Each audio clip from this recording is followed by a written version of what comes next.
A very warm welcome to Handcrafts with Nadine. My name is Nadine, and I'm coming to you from northern New South Wales in Australia. And I am originally from Montreal, Canada. And spring has definitely sprung here. It's probably getting to the last days of wearing woolens, unfortunately. Spring, yeah, there's just like that feeling in the air when you wake up.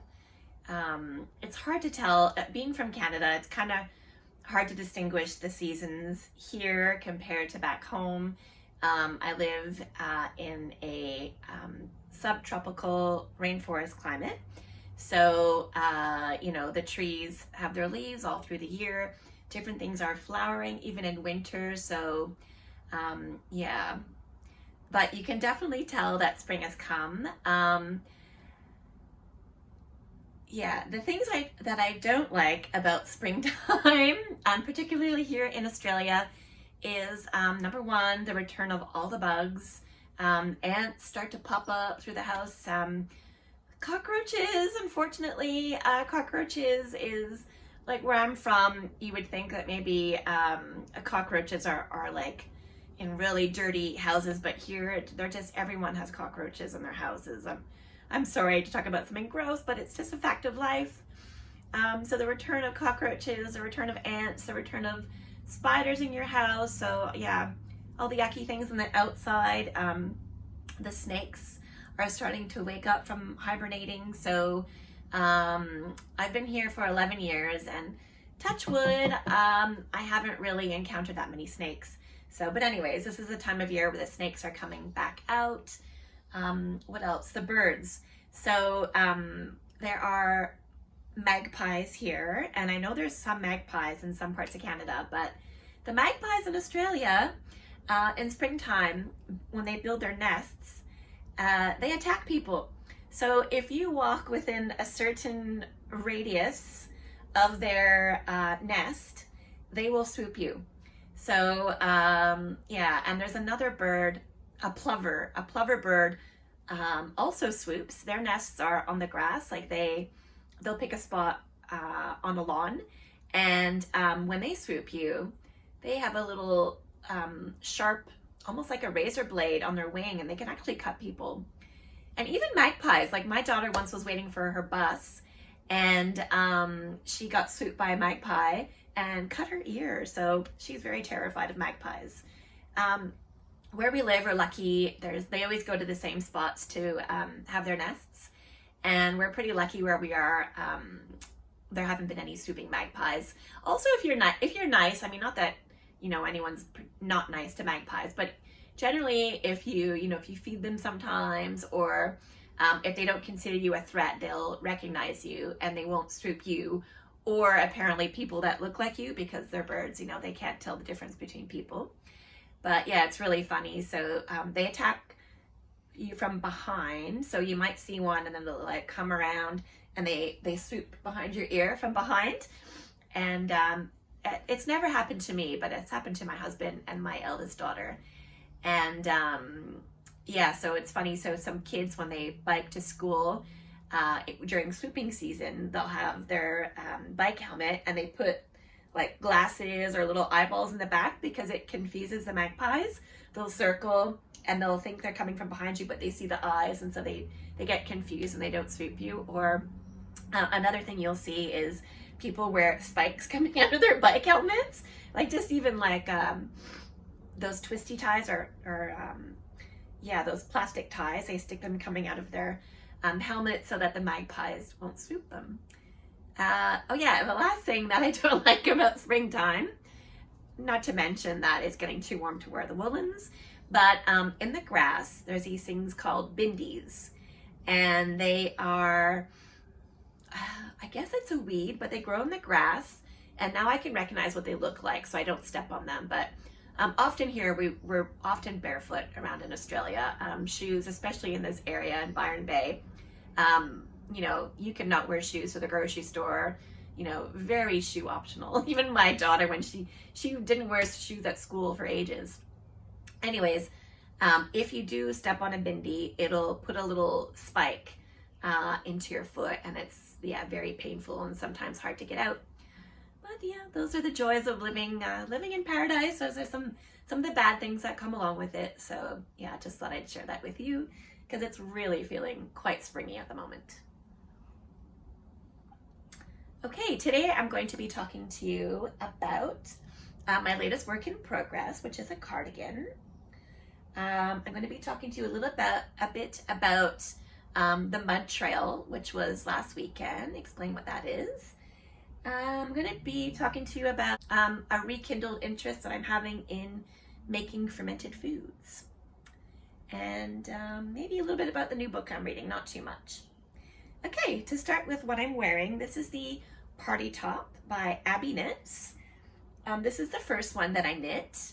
I knit it using a Nundle Chafee, and it was gray, and I tried to speckle it, but very, very specific speckles. I really wanted it to look kind of like the original pattern, but I couldn't find the yarn that was similar to it, so I decided to try to make it. So how I did it was I lay the skein out before balling it, and I wet the whole thing, and then I had 3 little bowls of dye. So I used food coloring. So I filled each little bowl with vinegar, and then I added the food dye to the vinegar, and then I just took a little paintbrush, and then every now and then I would speckle the blue, the green, and the pink, if you can see that. I did them all in a row. And then, yeah, I just kind of did that through all the layers and let it dry, I think, and then I wet it. I knit this quite a few years ago. I think in 2020 I knit it, so about 4 years ago. So I did that, and then I had finished it up, and if you look at my Ravelry, you'll see that the speckles go all throughout, but I think in the end I thought it was too short. It's already still cropped as it is now, but I ended up undoing the ribbing, and then I bought, actually I think it's knit in 8-ply, and Nundle, they didn't have the 8-ply in this color gray, so I ended up buying the 4-ply, and then I just held it double to make the ribbing a bit longer. That's in twisted rib. So you can see there's no speckles on there because I didn't bother going and dyeing that yarn on the bottom. I thought it wouldn't matter, and yeah, I don't really think you could tell. But yeah, so that's the first Party Top, and I knit it to pattern with the 3/4 sleeves. It's really cozy. It's maybe getting a bit warm, like I said, it's springtime here, but I really like the neck. It's got quite a high neck, and I'll show you the second one that I knit in a 4-ply. So the pattern is for DK 8-ply, but I knit it in a 4-ply. Also in Nundle. This one is I think this one is merino silk. They're undyed, and I dyed that one with food coloring. So it ended up being very small. I actually gave it to my daughter, but she doesn't really wear it anymore, so I kind of took it back. And it's actually quite pretty. I wore it in one of my previous episodes. It just fits with more of like a negative ease, but I really love the colors. Yeah, it's very pretty. I think that was a 500-gram ball of fingering weight yarn, I think. And this is the third one that I knit. I also dyed the yarn. I was going through a bit of a yarn dyeing phase at the time. All using food coloring. So this was the last one that I made, and I knit the sleeves differently. I knit them straight the whole way, and then did a bit of a quick decrease and finished that off with 5 rows of garter. So I quite like the way that looks. This one was in a DK weight, and it was 500. It was another 500-gram skein of yarn that I dyed. Wait a second. No, it was fingering, and I held it double. I can see that, yeah, if I look closely. But yeah, I really love how the colors came out. All kinds of beautiful greens in there. So that was my last Party Top that I knit. Okay, my work in progress. So I am knitting the Sunday Cardigan by Petite Knit. This is the third pattern I've knit by Petite Knit, and yeah, I guess I was a bit late on the bus to start knitting her patterns, but really well written and really beautifully finished and designed. Yeah, she's just amazing. I can't even believe how many patterns she has, and I think she has a lot of kids. I follow her on Instagram. There's always like a bunch of little blonde kids, and they look like me when I was little with white hair. And I don't know, I feel like she has 3 or 4 kids, and she just, you know, they must be well-behaved children. she can knit. I imagine she's knitting and they're all playing nicely, you know. Anyways, okay, so the Sunday Cardigan, here it is. Here's where I'm at.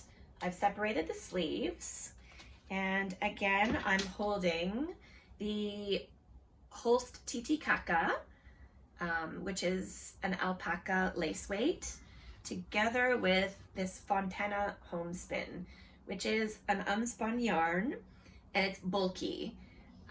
This yarn, as far as I'm aware, does not exist anymore. I bought it on Facebook Marketplace. I'm sure it's from the 70s. It's a yarn from New Zealand. It says 250 grams. There's no meterage, so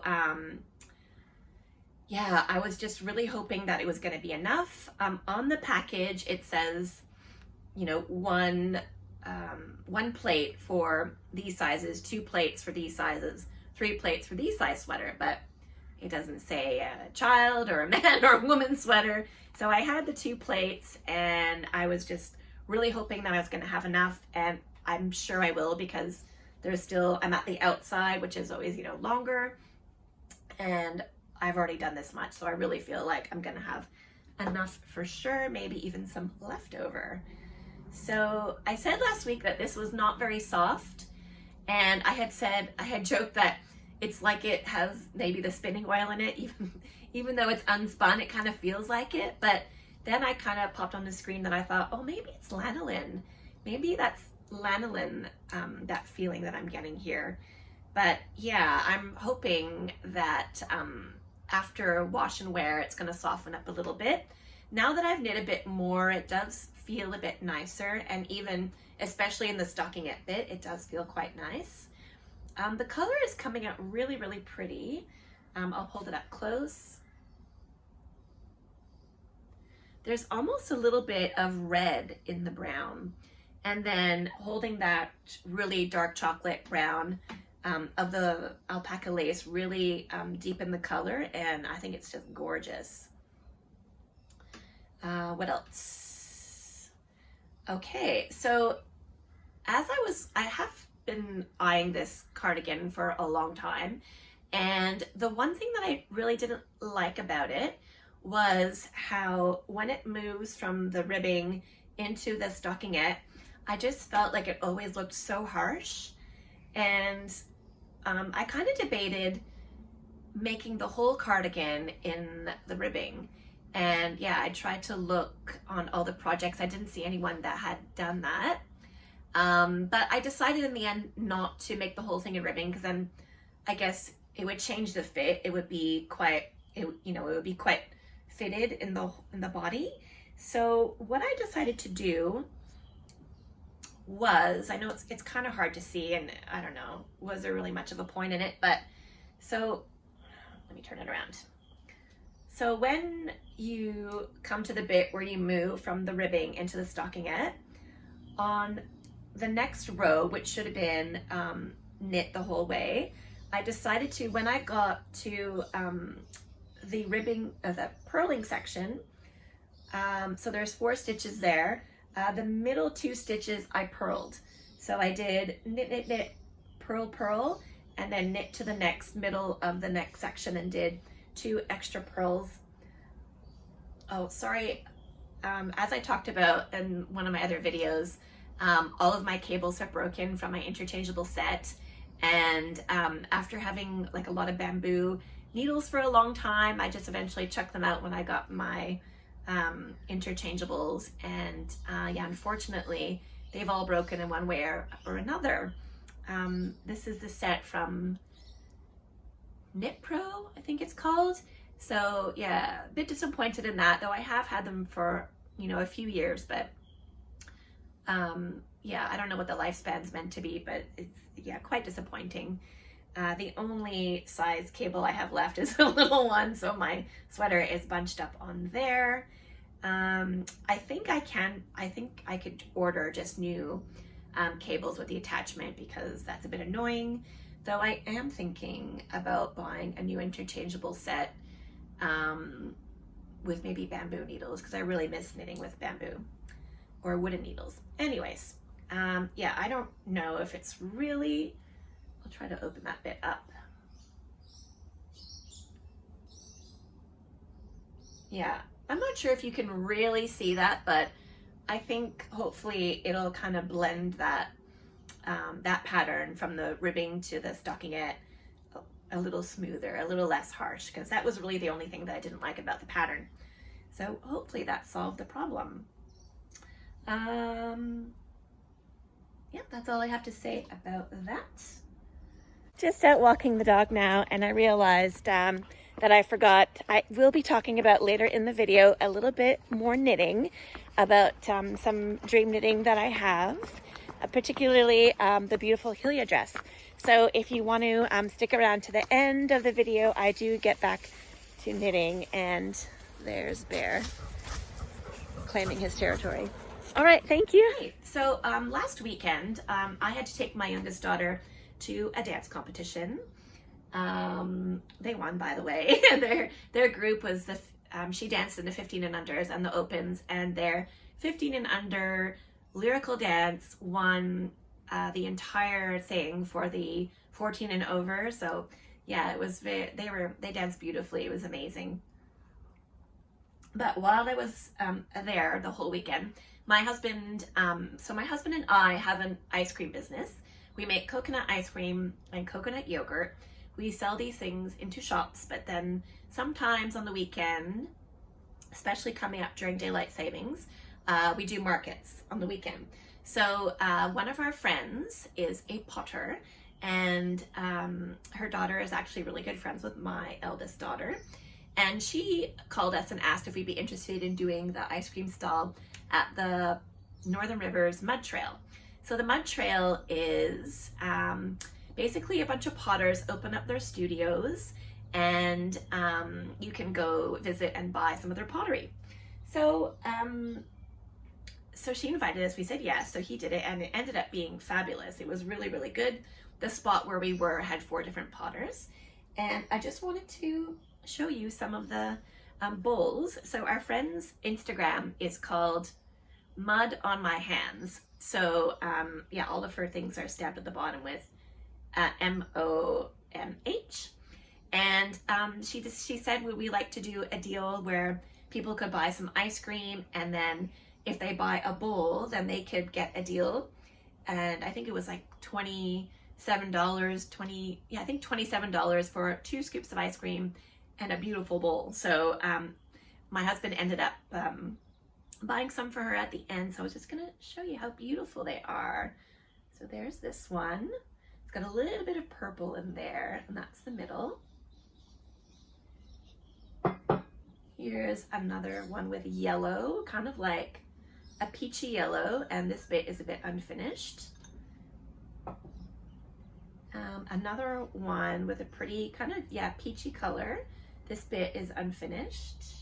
And this one, my favorite, I saved it for last. I love the lines in it, and it's almost like iridescent in this bit. It's just so pretty. And then he also got these little bowls. It wasn't from her, but I don't know which potter it was from, but just these little bowls for soy sauce, or, you know, whatever you want to put in it. Look at these. These are my favorite. So pretty. Yeah, so as you may know if you've been watching my videos, we are making a pizza oven, and my husband says that there's a slight chance we might be able to fire pottery in it, so that's a little bit exciting. Okay, yes, the book that I'm reading, I finished Dune. It was wonderful. Yeah, not much to say about it. I did watch the first movie, so now I'm excited to watch the next movie. I did hear that the movie ventures quite far from the book, but that's okay because I heard it was really good, so that's fine. So here's a book I got at the op shop. It's called The Dictionary of Lost Words by Pip Williams, and she's Australian, I believe. She was born in the UK and now she lives in Australia, and takes place in like the turn of the century, and so the end of the 1800s, beginning of the 1900s. And so far, I'm only that far in, it's about a little girl whose dad, she's lost her mom. Her mother passed away maybe while giving birth, and anyways, when she's very young. And so the story is about her and her dad. Her dad was one of the writers of the Oxford Dictionary. I'm assuming it's all fiction. I don't think it's based on her true story, but anyways, so the little girl, just growing up around the creation of the dictionary, and her finding little words that maybe weren't included in it. And so far it's really cute. So yeah, it starts every chapter, she's kind of getting a little bit older, and I'm at the bit now where she's a teenager. So it's very good. And the last thing I want to talk about, hopefully you're interested, is fermenting. So we have fermented a lot of stuff throughout my husband and I's relationship. So yeah, I can remember making sourdough bread when we lived back in Montreal. I just have a vivid memory of my daughter standing on a chair at the bench and helping us to make the bread. Anyway, so recently my youngest daughter suffers some really bad eczema, and we took her to a functional dermatologist, and she recommended that she avoid certain foods and histamine foods. And one of the foods that she could have was spelt. So I asked her, I know a lot of fermented foods are high in histamine, but I said, what about like a sourdough bread, if I could make a spelt sourdough bread?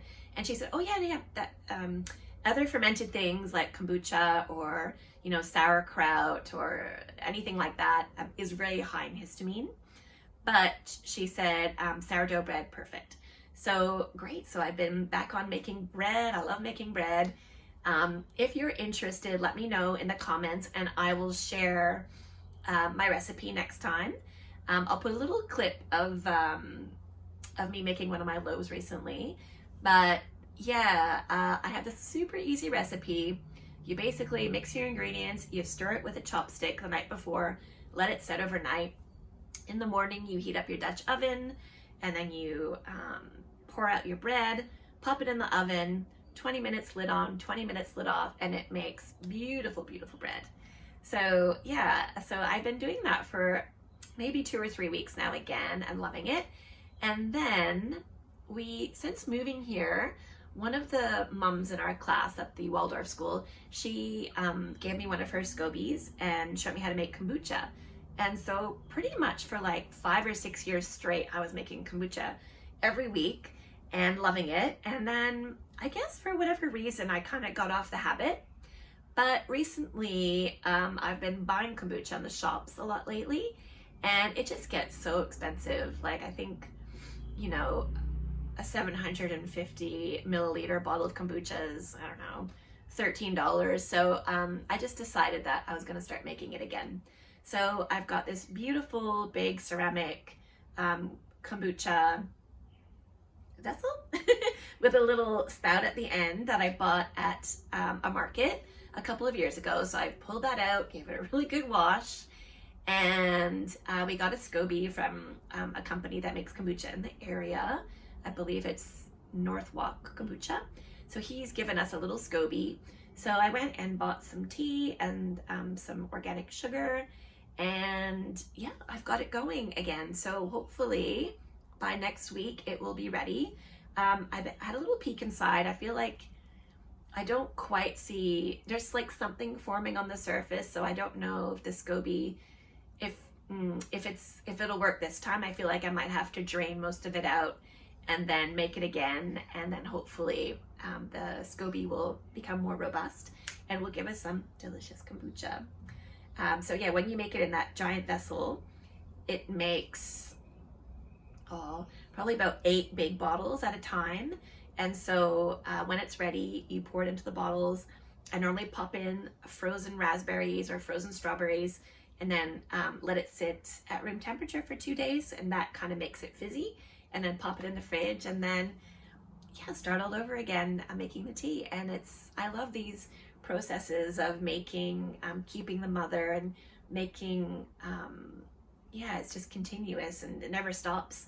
Kind of like at work when we make the coconut yogurt, we have the mother, and yeah, we're just always using the same batch basically. And yeah, it's really, really cool. Oh yeah, one more thing is I made a new top for the vessel. So when you ferment something, you have to leave it so the air can come in, because it pulls the good bacteria out of the air, and that's what helps to ferment what you're making. So I found a little tutorial online, and you just basically, so I took some scraps of linen that I have, you basically cut 2 circles, and then you stitch around, but you leave a gap, so you stitch around that far from the end, you know, a seam allowance, and then you flip it inside out, and then stitch in again a little bit around in a circle, leaving a little gap, and then you thread an elastic through the outside, so that made your little casing, and then yeah, sew your elastic together, and then sew up the little gap that was missing, and yeah, it's perfect. It looks so cute. So I've got a little handmade top on top of my kombucha vessel. And I think, is that all I had to talk about today? Oh, I nearly forgot. Back to knitting. Oh, hopefully you've stuck around. Knitting dreams. So basically, I'm going to be going to Canada to visit my family this winter. And so I've been thinking about some things to make for my brother and his wife and maybe his kids. So I thought, hats. So I think I'm gonna make him a hat. And I found this pattern called the Midvale hat because I have some leftover from my Felix cardigan. I've got some leftover 12 ply wool in a navy blue gray, which I think will be really nice on him as well. He's got the same coloring as me. And so basically, did I write it down? Kate Gangnon Osborne on Ravelry has a whole bunch of free patterns for bulky weight hats. So I just searched in Ravelry bulky hat, and basically all these beautiful looking free patterns came. So I think I'm gonna make him the cable one that I saw. I think that will be really nice. Yeah, so I'm excited about that. And another thing is, so if you've been watching my videos, you know that I am obsessed with the hinterland dress by So Liberated. I've made 7. And recently, I forget her name, I'll put it on the screen, but a pattern was released called the Hilja dress. I believe it's Hilja, but I think it's pronounced Hilja, and I'll write her name. And it's basically a knitted hinterland dress, like the sleeveless one. And yeah, my jaw dropped when I saw that in my feed. I was so excited. And yeah, I finally bit the bullet and I ordered some yarn from Holst. Holst is great. You can order yarn from them directly and they ship it quite quickly. Like, I'm always amazed at how quick it gets here. And they often have sales. So in fact, the black Holst Coast, which is the recommended yarn for the pattern, was on sale. Black and also the ecru, but I bought the black one. I bought a whole cone. It's the first time I bought a cone, and I'll have leftovers, but I love Holst Coast. It's a great yarn. One day I'll show you. I've actually knit myself quite a few bralettes out of Holst Coast, and they are amazing. So one day I will. Obviously, I'm not going to show I'm not going to wear the bralette to show you, but I will show you. Yeah, it's amazing. So I'll save that for another day. But yeah, so I'm sure with the leftovers, I'll have plenty to make, maybe even a top, because it's an entire cone. And yeah, I'm just so excited. I love the look of it. So I ordered that, and while I was on the website,